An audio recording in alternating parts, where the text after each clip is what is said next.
on Megillas Rus, and then next week we'll go back to our regular subject.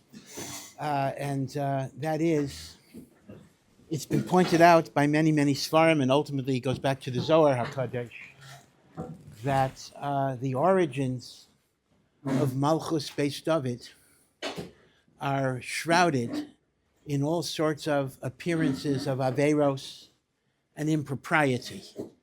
That somehow David HaMelech, and of course ultimately Mashiach, comes out of the shadows. There's a very dark side to the bringing of Mashiach into the world. One might have expected that Mashiach should come from a total atmosphere of Kedusha, holiness, goodness, and yet we see all sorts of, at least hidden potential Averos in the revelation of the ultimate Redeemer. And let's go back to all of the different sides. I mean, you can start at all sorts of different points. Let's remember that Rus, of course, is a Moabite. Yeah, female Moabites are permitted, but she's a Moabite. Ammon and Moab were generated in incest, right? After the destruction of Sodom, Lot's daughters thought there were no survivors in the world, so they got their father drunk. Night one daughter slept with him and got pregnant. Night two, he got drunk again, and the second daughter slept with him. And the child from daughter number one was named 9 months later Moab, meaning from my father, and child number two was Ammon, from my nation. Chazal say the second daughter was a little bit more tzniistic than the first daughter, so that's why we treat the Ammonites a little bit more kindly than we treat the Moabites. But Ammon and Moab had their genesis in incest. Now, it is true that Chazal say that the daughters of Lot were mechavin l'shem shemayim, meaning, yeah, of course it was incest, of course it was forbidden, even under the Noachide code, but nevertheless, their kavanah was l'shem shemayim because they literally thought there would be no way to continue human existence without this. Just like, Hevel married his sister, meaning there weren't that many humans around. So at some point, the incest rules had to be waived. In fact, as a little aside, in one of the Hakdamos to the later Chalakim of Igros Moshe's Shuvos. This was published way after his death, so the children and grandchildren included some biographical details about Rav Moshe. So they say when Rav Moshe was a Rav in Russia, going back to the 20s, Rav Moshe used to recount a story that happened when he was a Rav then, about a man who died a horrible death by choking on his tongue. As he had epilepsy and the tongue went back and he choked. And the story that emerged was that the man was making fun of Lot's daughters. He called them, promiscuous women who simply sleep with their father. And that night he had a dream in which these two heavenly women with glows on their faces, light on their faces, came to him. And they were angelic, and he was frightened. He didn't know who they were.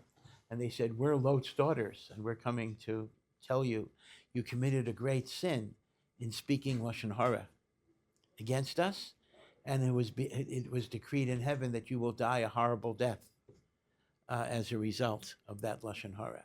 So again, it is true that Lot's daughters were mechavein l'shem shemayim, but nevertheless, the Moabite line of Rus came into the world through adultery, through incest. That's one aspect of it. Then let's look at Boaz's lineage, right? So that's Rus's lineage. Then look at Boaz's lineage. So Boaz is descended from Peretz. Now Peretz is the son of Yehuda and Tamar.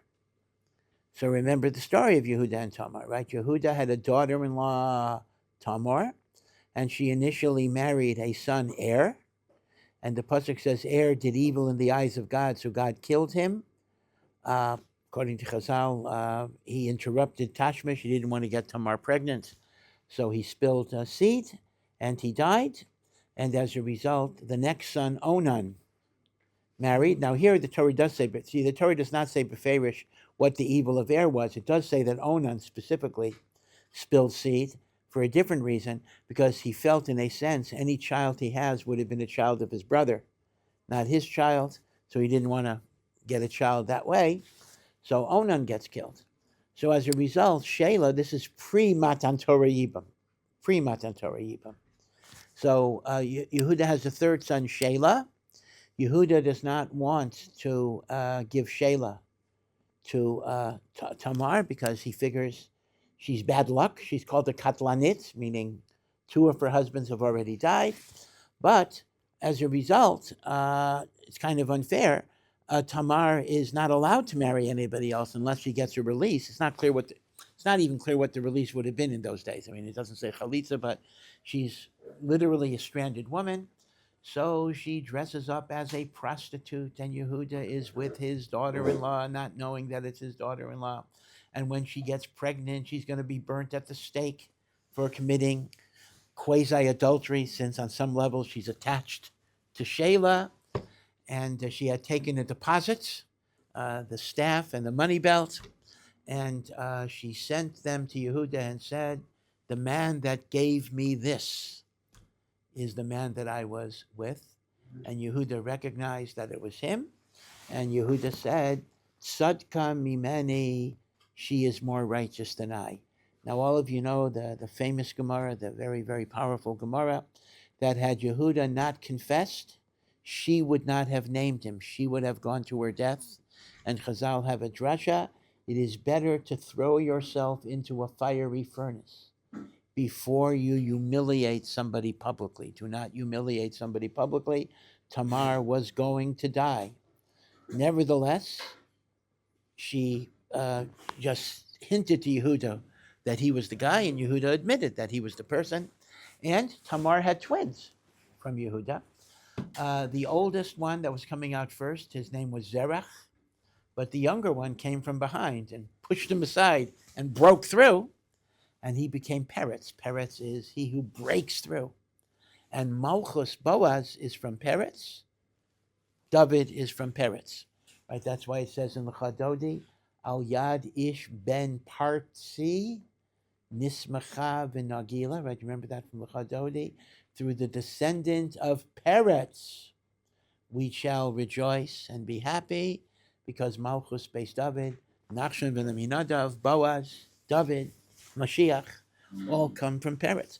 So once again, Mitzad Rus, we have the incest of Ammon and Moab.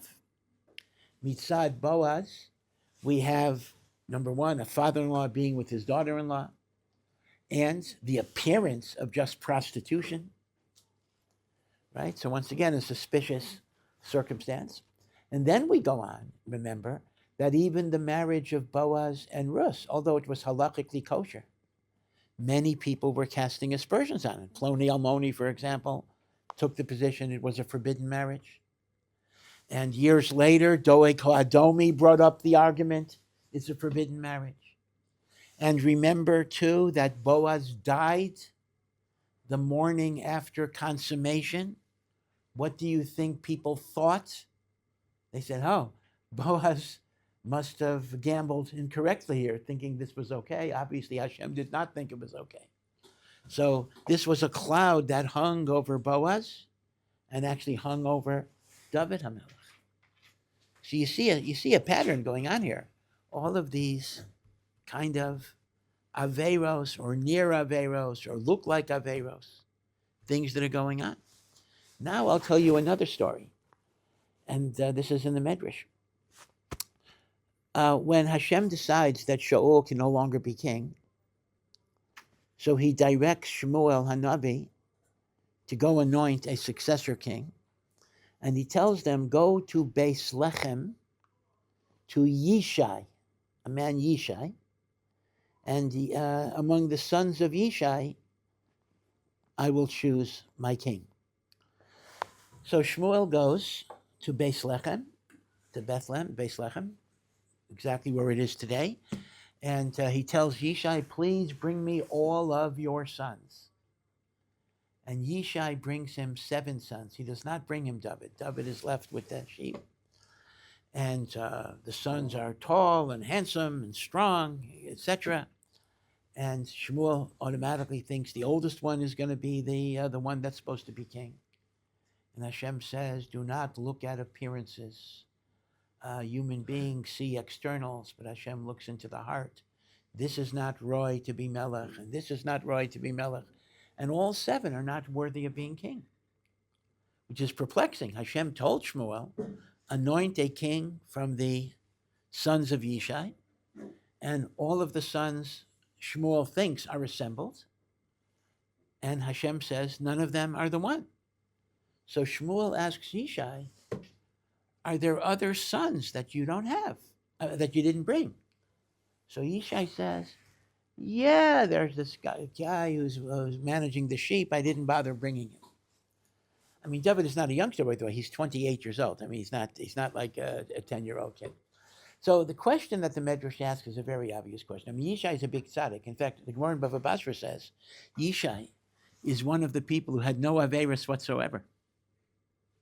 Mamish, Yishai was an unbelievable tzaddik. So if Shmuel says, bring me all your sons, how could Yishai make a decision on his own, that David is certainly not going to be included? When in fact it was David that was the king. But what was Yishai's cheshbon? So here's what the Medrash says. This is a blow your mind Medrash. The Medrash actually says, Yishai did not think that David was his son. Yishai thought David was a mamzer from his wife committing adultery with another man. Why did he think that? Because here is the story. Yishai was obviously a super, super righteous person.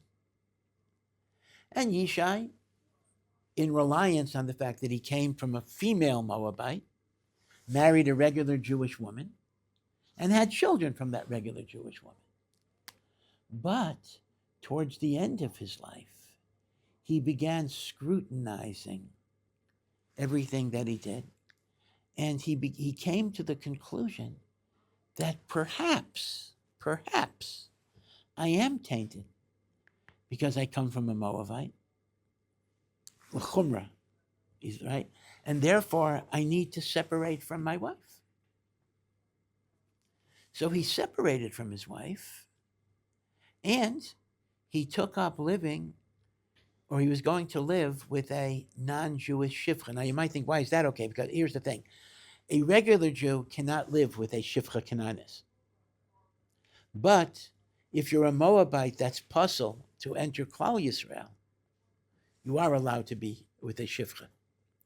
So if Yishai b'seif yamav, right, it's a complicated story. If Yishai b'seif yamav came to the conclusion that he is puzzled to be within Klal Yisrael, then he took on the leniency. He could be with the Shifcha Kananis. Now, Lamaisa, I have to say, that part of the Medrash is very, very schwer to me, because it seems to me that if Yishai Paskint he was puzzled, it was only a suffix. It wasn't because for sure he was puzzled. And if it was a suffix, how could he give himself the leniency of being with the Shifcha? That part of the Medrash is actually very perplexing, but it says in the Medrash, he held he was mutter b'Shifcha. Now, Mrs. Yishai, David's mother, convinced the Shifcha to switch places with her. So when Yishai thought he was intimate with the Shifcha, he was actually intimate with his own wife. But his wife didn't reveal the secret because she knew that Yishai didn't want to be with her anymore. So when he then sees his wife is pregnant, see Huda V'Tamar thing. When he then sees his wife is pregnant, he thinks it's not from him. She committed adultery, which would make David HaMelech a mamzer. So when Shmuel tells Yishai, bring me all of your sons, Yishai didn't bring David because he didn't think David was his son. David is 28 years old. Now the Medrash tells us that for those 28 years, David was rejected by his brothers, who looked at him as a mamzer. David was taunted. In fact, all of those psukim in Tehillim, Even Masu Habonim, the stone that the builders have rejected, Haisa L'Rosh Pinah, right? This is in HaRav, has become the cornerstone of the building. So the word bonim can also be read as banim, the stone that the sons have rejected. And it does say, the Medrash very movingly says that David's mother would tell her son the truth, but said this has to be secret. Can you imagine the suffering of David for 28 years? So the first time that Yishai discovers that David is his son is when Shmuel's son says, bring him here. And David, of course, is then chosen to be the king. Yeah. But it was true that he was, as he thought that he was a Moabite and it was a puzzle, he couldn't enter in the Jewish people. Why was the marriage still valid? And even if it was still valid, why did he not give his wife a get? Yeah, so the marriage being valid, at least after the fact, is the halacha, even if you marry a mamzer or whatever it is, because the halacha is that it is only the arayos that you're chayav kares for, that the kedushin is not valid. Something that is only a low sasa, and Moabite is a low sasa, or if a Kohen marries a grusha, it's only a low sasa. The kedushin is valid. I don't mean permissible; it's forbidden, but it's a valid marriage which would need a get. Now, why didn't he give her a get? That's an interesting question. Perhaps he was eventually planning to do that. We don't really know. In other words, this was a very short-term issue, meaning, in fact, there's no evidence he ever was intimate with the shivcha, meaning the very first time he was going to be with the shivcha, his wife already stepped in. So perhaps he was indeed going to divorce her, or perhaps he didn't want to humiliate her. It's not entirely clear. So it turns out that yet another aspersion that some people believed, and they continued to believe even after this revelation, that David was a mamzer, right? So you see what's going on here. Yehuda and Tamar, Lot and his daughters, Boaz and Rus, and even the idea of Rus coming in the middle of the night to Boaz, right? That, what did people think about that? Boaz dying right away. David HaMelech is a mamzer. And when that got partially resolved, they brought up the Moabite thing. I mean, that continued to haunt David, that the idea that he comes from Rus the Moabite, which means there's a lot of what we call skeletons in the closet when it comes to David HaMelech and to Mashiach. And indeed, the Gemara in Yuma has the following comment. The Gemara in Yuma says, Ein Adam nichnas l'malchus. A person cannot enter kingship or royalty unless there is a kupa shel shiratzim yachurev, unless there's a whole box of dead rodents behind him. So in modern English, we would say skeletons in the closet. Chazal's expression was kupa shel shiratzim. That indeed, there has to be an unsavory background in all of this. And the question is why? Why would that even be good? One would look at it, one would think it's a negative idea. So the Zohar develops an idea that's a very powerful idea. It's a revolutionary idea, and it can be misunderstood. And that is, in English we have an expression, a wolf in sheep's clothing. That means sometimes negative, destructive people dress up or pretend to be righteous and good because that gives them an entree. The Zohar suggests there's also an opposite phenomena. I mean, it doesn't use this phrase, but I'm using the phrase, called a sheep in wolf's clothing. That is, because we live in a universe where there are demonic powers of evil that God enables to exist, which seek to destroy holiness and prevent holiness from being realized. Sometimes the greatest holiness must enter the world in a disguise of impropriety. And that gets it under the radar. And the kochos of Tuma do not destroy it. You see? Because they think it's just sin.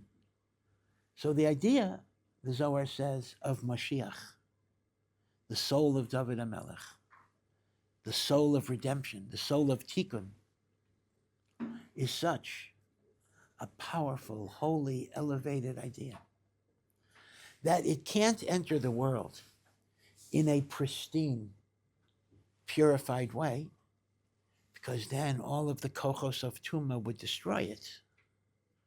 So it enters the world in what looks like sin, although much of this is not real Averos, looks like sin. That's why I call it a sheep in wolf's clothing. And that kind of fools the Sitra Achra, the other side. And that is how the Kedusha enters the world. Now, the truth is, Rav Kook used this idea to explain a lot of things, a lot of developments in modernity could follow this pattern. Let's take two examples. Let's take feminism and let's take Zionism. Right, two ideas.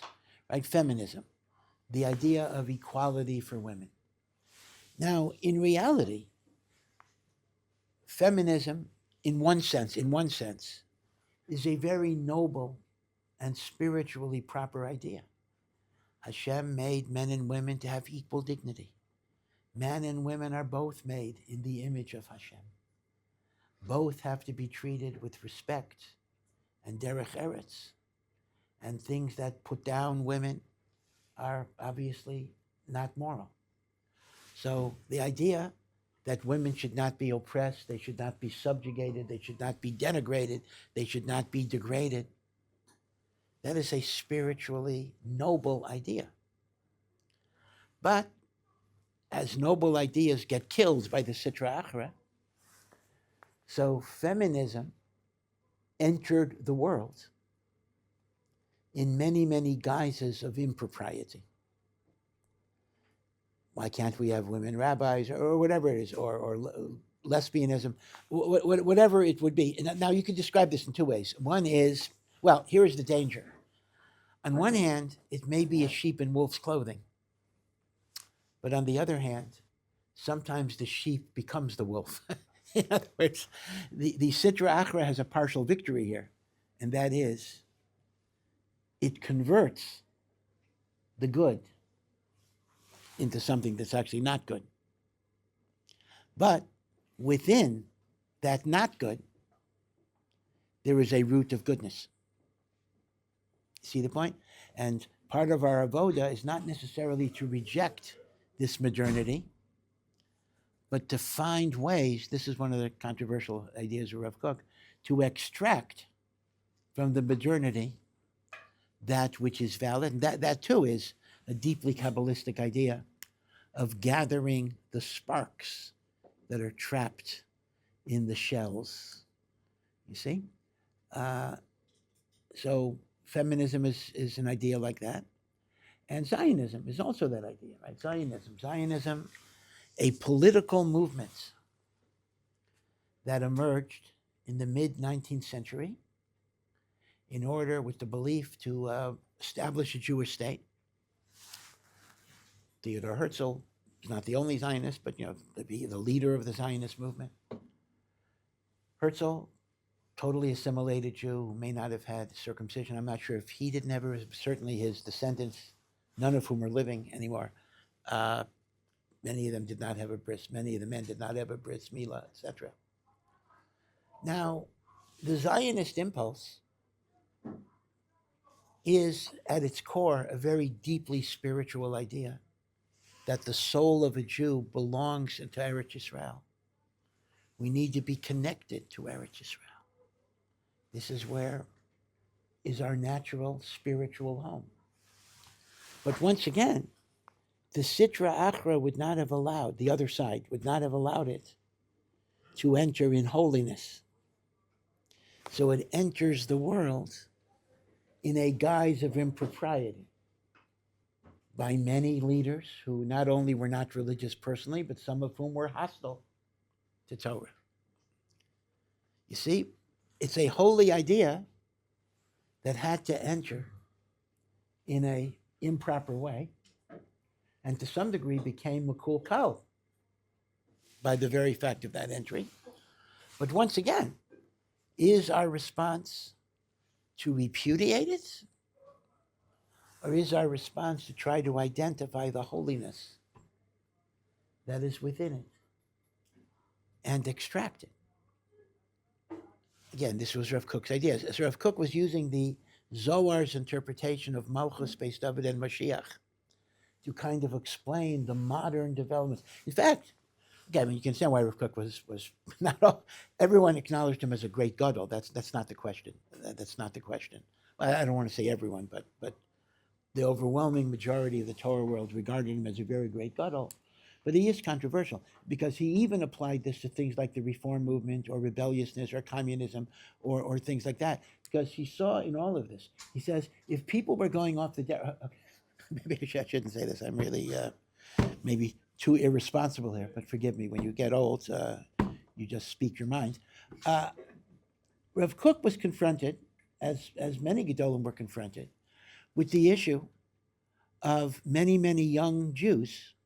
Now we tend to look at the European Jewry before the war as everybody was righteous, everybody knew Shas, everybody was learning all the time. Now, of course, there were many who were, but there were quite a few who were not. And the truth of the matter is, in the late 19th century and early 20th century, Orthodoxy was hemorrhaging.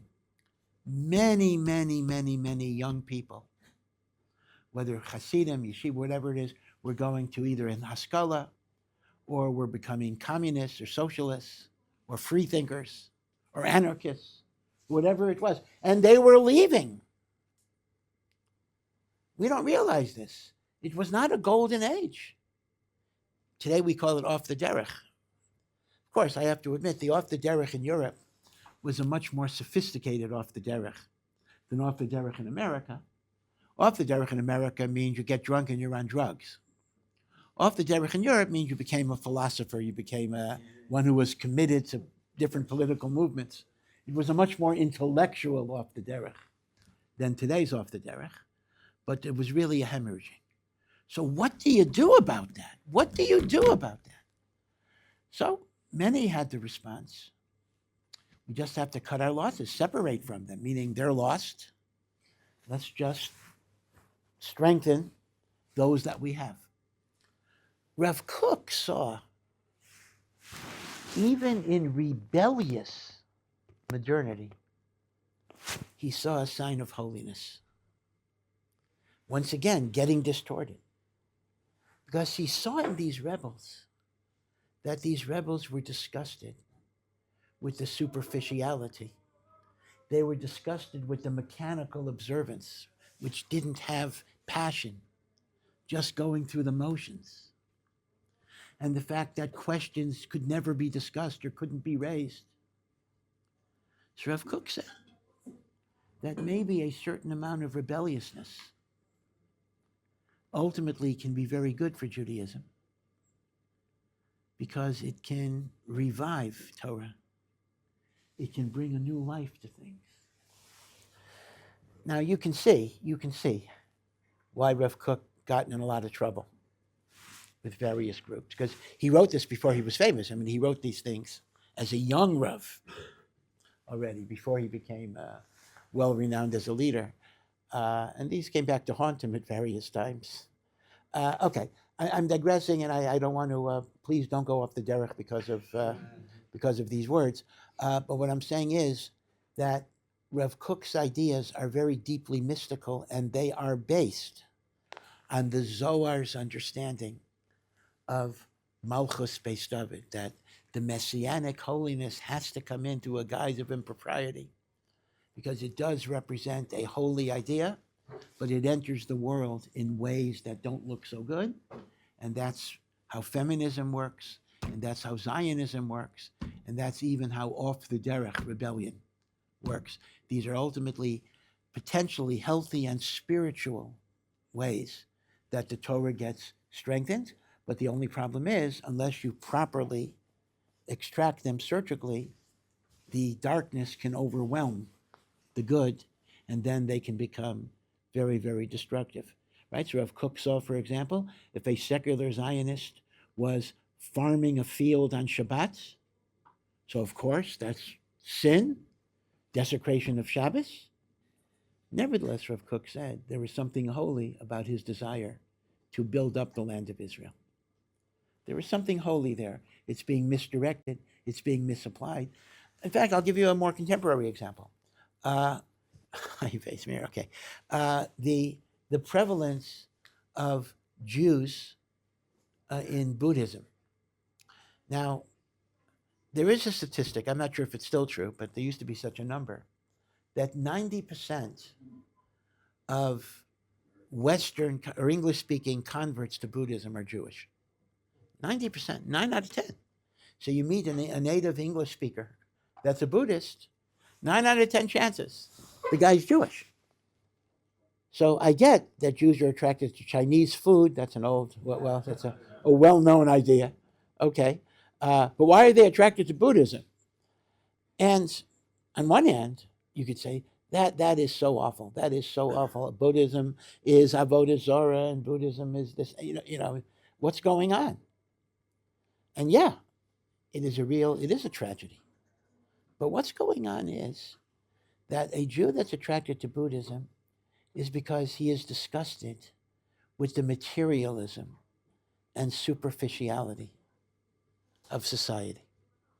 And Buddhism subscribes to values that are spiritual values. So the tragedy is, and this is the tragedy, speak to a Jewish Buddhist.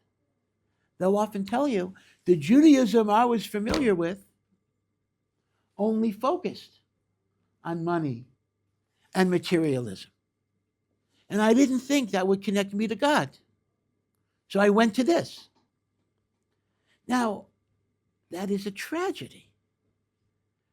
To communicate the message that Judaism is not a spiritual life, and the only thing that we care about is money and power or whatever it is of course a perversion.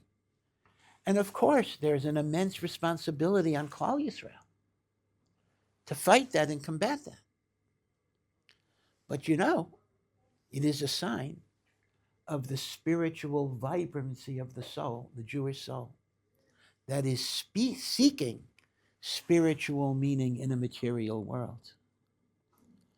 So there is something holy about their search, even though it is taking them to the wrong place. Complicated world, you see. And this is kind of the idea. It's very reminiscent of the famous Gemara in Maseches Makos, where Rabbi Akiva is walking with the Chachamim. This is after the destruction of the Beis HaMikdash. And they see a fox running where the Holy of Holies, the Kodesh HaKadoshim, was. Totally desolate, totally destroyed. And the Chachamim start sobbing, weeping. And Rabbi Akiva's laughing. And the Chachamim ask Rabbi Akiva, why are you laughing? So he asks them, why are you crying? He says, we're crying because this is the holiest place in the world, and now there are animals running all over it. Rabbi Akiva says, I'm laughing because now I see that God promised, or there would be destruction because of sin, and then God promised glorious redemptions. But I wasn't sure that the glorious redemptions would be literal till I saw that the punishments were literal. Once I see the punishments were literal, that tells me the redemptions are literal. And the Chachamim said to Rabbi Akiva, Akiva nechamtanu, Akiva nechamtanu, Akiva, you have comforted us. You have comforted us. Rabbi Akiva saw even in destruction, he saw the positivities in the darkness, right? To turn to Buddhism, feminism, Zionism, the people that are building up the land even though they're desecrating the Shabbos. That's dark, that's tragic, that's sad, but there's also something good in the impulse that's going on. You got to redeem that impulse. I'll just end with a bit of a similar story with the Panovich HaRav, the great Panovich HaRav, the Rav of Panovich in Lithuania. There were, in the small country of Lithuania, 800 communal rabbanim of cities and villages in Lithuania. and 799 of them were killed in the Holocaust. The Panovich Rav was the only communal Rav of Lithuania that is said to have survived. And as a result, the Panovich Rav was a man who was somewhat obsessed with, why am I alive? Why am I here? And he devoted his life without stop to try to rebuild that which was lost. Think about the Panovich Yeshiva, but please know that the Panovich Yeshiva was not his only accomplishment. He did hospitals and orphanages, elementary schools, all sorts of institutions without stop. He once said that the greatest sacrifice he made for Klal Yisrael were all of the Sfarim he could have written, all of the Chidushim he could have said, all of the Shiurim he could have given, because he devoted every minute towards building Torah in all sorts of different ways. He was, with all of that, he still was a tremendous Gaon, but he said he could have written so many Sfarim. Yeah. What was the cheshbon that the Panovich Rav made that these institutions are worth more than his farm? Well, this is the cheshbon. The cheshbon was that Klal Yisrael, 6 million Jews had died, thousands of Gedolei Torah were destroyed, hundreds of yeshivos were demolished. So he saw that if he would have written Sfarim are important, but Sfarim are ultimately read only by a few people. He wanted to do something that would benefit the whole nation by raising the Torah. Mizakeh HaRavim. I mean, the truth is, every Rosh Yeshiva is actually making that sacrifice. Everyone that has a yeshiva, he could have done more learning by himself without getting involved. So here's the story I want to tell you about the Panovich Rav. There was a kibbutz in Eretz Yisrael, well, there still is, called Ein Harod. And Ein Harod, in the early years of the state, was a Shomer HaTzair kibbutz. Shomer HaTzair is essentially communist. And it's atheistic, deep atheistic, Stalinist, communist that hates religion. And the kibbutzniks in Ein Harod had a rule that no Jewish svarim of religious content were even allowed in the kibbutz. You were not allowed to have a chumash or a siddur or whatever it is. Of course, that didn't bother the members. They all had the same philosophy. But after World War II, the elderly father of one of the kibbutzniks, who had been in Auschwitz for 4 years, and he had hidden in the concentration camp a miniature Sefer Torah. Baruch Hashem, he survived, he was brought to Israel, and he went to live with his son in the kibbutz. And he had that Sefer Torah that he kept for 4 years in a German death camp. But what happened was, he comes to Eretz Yisrael, and he comes to the kibbutz of Ein Harod, and they find out he has a Sefer Torah. It's like Sodom. They surround the house, and they demand that the Sefer Torah be turned over. And they physically confiscate the Torah. They throw it over the fence of the kibbutz, and it lands in the mud. This was the early 1950s. So what the Germans couldn't do for 4 years in a concentration camp, the kibbutz of Ein Harod did. They threw the Sefer Torah into the mud. Now, this was a scandal in Israel at the time. Even the secular newspapers, the anti-religious newspapers, said this is too much. This is too profoundly disrespectful. And there were Gedolim that said we have to fast, we have to rip our garments. The Panovich Rav said he felt like Rabbi Akiva, that he could laugh a little bit. Because what is there to laugh about? He said the following: why are these kibbutzniks so crazy about leaving a Sefer Torah in the kibbutz? If they truly believe it's garbage, they truly believe it's nothing, they truly believe it's worthless, so let an old man live with his illusions. Meaning, what bothered them so much? I mean, let's say the guy would have had Egyptian hieroglyphics or some Chinese thing. It's his mishugas. Why are they going crazy over it? Says the Panovich Rav, because these kibbutzniks know that if the Torah would stay in their kibbutz for even one night, somehow, things would be a little different. And they didn't want that.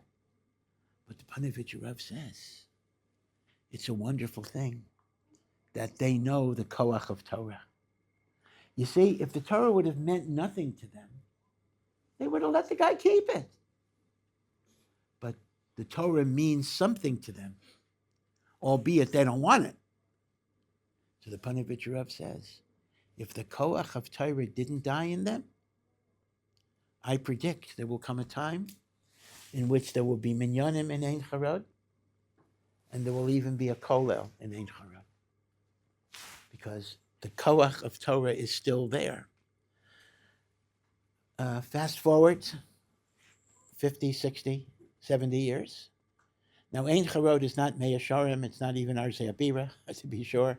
Most of the inhabitants are not religious, but there is a shul, there's a minyan 3 times a day, and there are Avreichim who come in for a kollel learning and offer shiurim in Ein Harod. The Panovich HaRav was 100% correct, because they get along well, meaning the non-religious group are not anti-religious anymore. They kind of live b'shalom.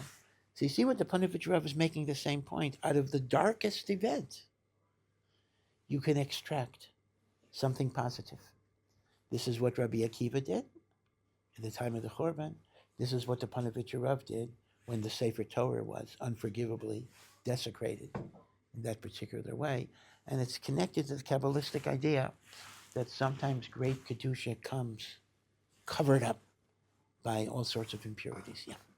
So on that point about the passage in the Zohar, we're living in the most, I don't think anyone would argue, we're living in probably the most negative time in all of spiritual human history.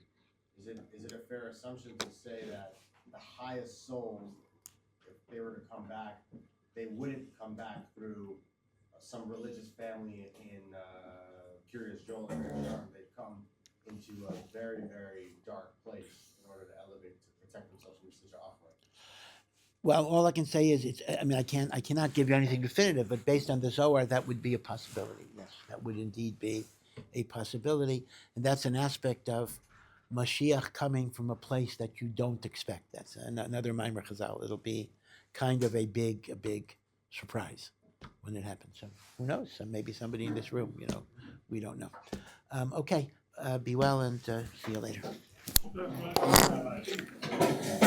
Thank you for listening to this Ohr Somayach production. To find out more and to partner in our mission, please visit ohr.edu.